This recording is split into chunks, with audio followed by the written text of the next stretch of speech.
আসসালামু আলাইকুম। আপনারা সবাই কেমন আছেন? আশা করি যে যেখানে আছেন সুস্থ আছেন, ভালো আছেন। জি, আলহামদুলিল্লাহ। আল্লাহর অশেষ রহমতে আপনাদের দোয়া ও ভালোবাসায় আমরা অনেক ভালো আছি।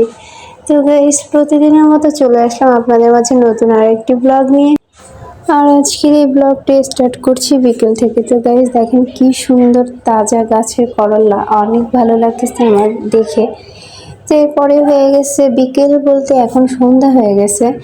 তো যাক, আমার হাজব্যান্ড হচ্ছে এই যে দেখেন আজকে নিয়ে আসছে কি বলবো, খাইতে চাইছিলাম ফুচকা, নিয়ে আসছে চটপটি। চটপটি বলতে মশলাগুলো ছিল ঘুগনি, এরপরে হচ্ছে ডিম, এগুলো দিয়ে হচ্ছে মশলাগুলো ছিল চটপটির, কিন্তু ফুচকা নিয়ে আসছে চটপটির মশলা।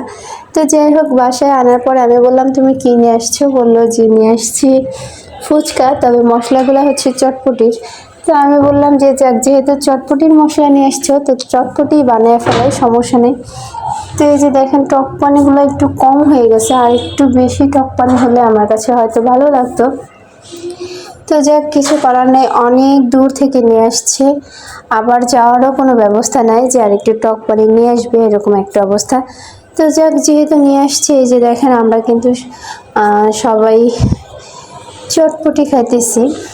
তো আমার কাছে ভালোই লাগলো, ওই যে বললাম না যে আরেকটু টক পানি হলে আরেকটু বেশি ভালো লাগতো। তো যাই হোক, এটা কিন্তু আমি অনেক পছন্দ করি এই খাবারটা। দেখা যায় বাইরে গেলে মুড়ি চটপটি, এরপরে হচ্ছে ফুচকা, যে কোনো একটা না খেয়ে বাসায় ফিরি না। তো আজকে হচ্ছে হুট করেই ও নিয়ে আসছে, আগে পরে কিছু বলে নাই, সারপ্রাইজ বলা যায়। তো যাক, ঝালটা একটু বেশি হয়েছে, যার জন্য ফাতেমা খাইতে পারতেছে না। অবশ্য আমার কাছে ঝালটা অনেক ভালো লাগে, তো বাচ্চা থাকলে দেখা যায় ওর জন্য আলাদা করে করতে হয়। তো সন্ধ্যার নাস্তা শেষ করে এরপরে হচ্ছে আমি দেখেন এই যে রাতের রান্না শুরু করে দিছি। রাতের রান্না বলতে পাঙ্গাস মাছ ভাজতেছি। তো আজকে রান্না করব হচ্ছে লাউ, আর এই যে এদিকে হচ্ছে আমি মশলাগুলো সুন্দর করে কষায় নিতেছি। তো এরপরে হচ্ছে লাউটা দিয়ে দিলাম দেখেন।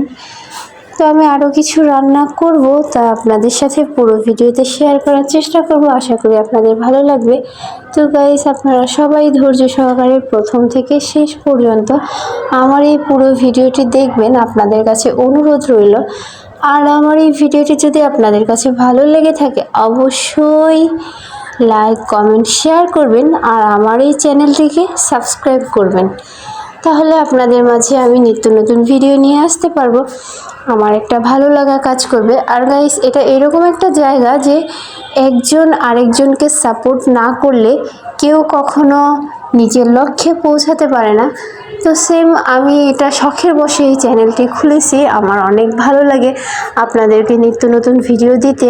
তো যাই হোক, যথেষ্ট পরিমাণ চেষ্টা করি আপনাদেরকে নিত্য নতুন কিছু সুন্দর ভিডিও শেয়ার করার। তো যাই হোক, যতটুকু আর কি চেষ্টা করি ভালো ভালো ভিডিও দিতে, তো যতটুকু পারি ততটুকু আপনাদের সাথে শেয়ার করি। জানি না আপনাদের কেমন লাগে। তো আপনারা যদি আমাকে সাপোর্ট করেন, আমার পাশে থাকেন, আমার এই ভালো লাগা খারাপ লাগার কিছু মুহূর্ত এই ভিডিওগুলো যদি আপনারা দেখেন, আমার নিজের কাছেও কিন্তু অনেক ভালো লাগে।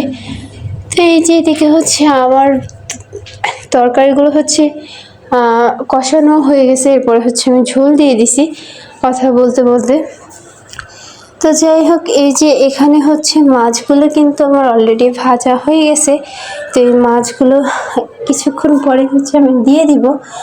তো যাক, এই যে দেখেন এখানে হচ্ছে মাছগুলো কিন্তু আমার রান্না করা একেবারেই কমপ্লিট হয়ে গেছে। তো আজকের তরকারি এর সাথে আছে হচ্ছে করল্লা ভাজি করব, গাছের তাজা করল্লা ভাজি, তার সাথে হচ্ছে পাঙ্গাস মাছ রান্না করলাম। তো যাক, আমার কাছে অনেক ভালো লাগতেছে, কালারটা কিন্তু অনেক সুন্দর আসছে, জানি না আপনাদের কাছে কীরকম লাগবে।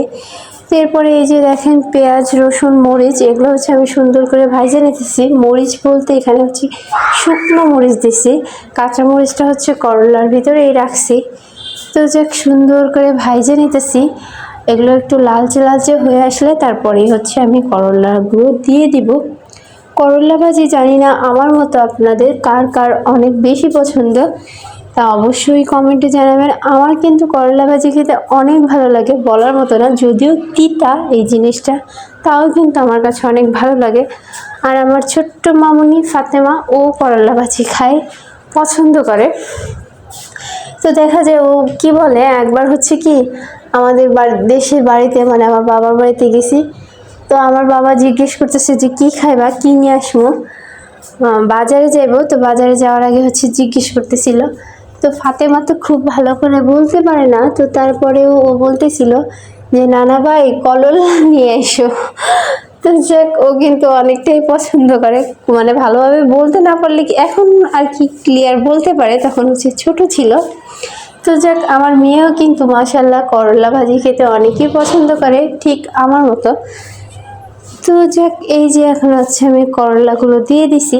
আর করলা ভাজিতে কি একটু পেঁয়াজটা বেশি দিতে হয়, তাহলে ভালো লাগে। আমি কিন্তু সাথে দিয়ে দিছি আলু, ছোট ছোট করে আলু কাইটা ভাজির মধ্যে দিয়ে দিছি।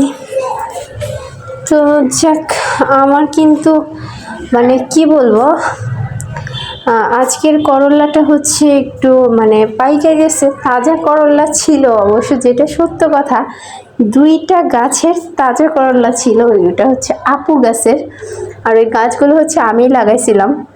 তো আর তাছাড়া যে করলাগুলো এই যে দেখেন লাল হয়ে গেছে যেগুলো, ওগুলো হচ্ছে আমারই বাসায় ছিল ফ্রিজে আগের, আর দুইটা হচ্ছে একেবারেই তাজা। তো এরপরে হচ্ছে ভাজি করে ফেলছি, তারপরে বসায় দিলাম আর কি একেবারে বাগার দিয়ে হচ্ছে ডাল। তো এই যে দেখেন আমি কিন্তু ডাল বসায় দিছি, আর এদিকে হচ্ছে একেবারে পেঁয়াজ রসুন কাঁচামরিচ এগুলো হচ্ছে আমি ভর্তা বানাবো আজকে। ধনিয়া পাতা ভর্তা আর কাঁচামরিচ ভর্তা, এই দুইটা বানাবো। তো তরকারি এক পদ না 5 পদ রান্না করি, সেটা কোনো ইয়া না, কিন্তু দেখা যায় ভর্তা হলে কিন্তু পেট ভরে ভাত খাওয়া যায়, যেটা সত্য কথা। তা আমি কিন্তু অনেক ভর্তা পছন্দ করি, যদিও আগের মতো ওরকম ভর্তা করা হয় না এখন, তারপরেও চেষ্টা করি মাঝে মধ্যে একটু ভর্তা করে খাওয়ার জন্য। আর এদিকে হচ্ছে আমার ডালটাও কিন্তু অনেকটাই সিদ্ধ হয়ে গেছে। তো তো এই যে রান্না বান্না একেবারেই শেষ পর্যায়ে, আর আজকে আমার এই ভিডিওটি এখানেই শেষ করছি। তো গাইস, আপনাদের সাথে দেখা হবে আগামী দিনে নতুন কোনো ভিডিও নিয়ে। আর আমার এই ভিডিওতে যদি কোনো ভুল ত্রুটি হয়ে থাকে অবশ্যই ক্ষমা দৃষ্টিতে দেখবেন। আপনারা সবাই ধৈর্য সহকারে প্রথম থেকে শেষ পর্যন্ত আমার এই ভিডিওটি দেখার জন্য আপনাদেরকে অনেক অনেক বেশি ধন্যবাদ। সবাই সুস্থ থাকবেন, ভালো থাকবেন। আল্লাহ হাফিজ।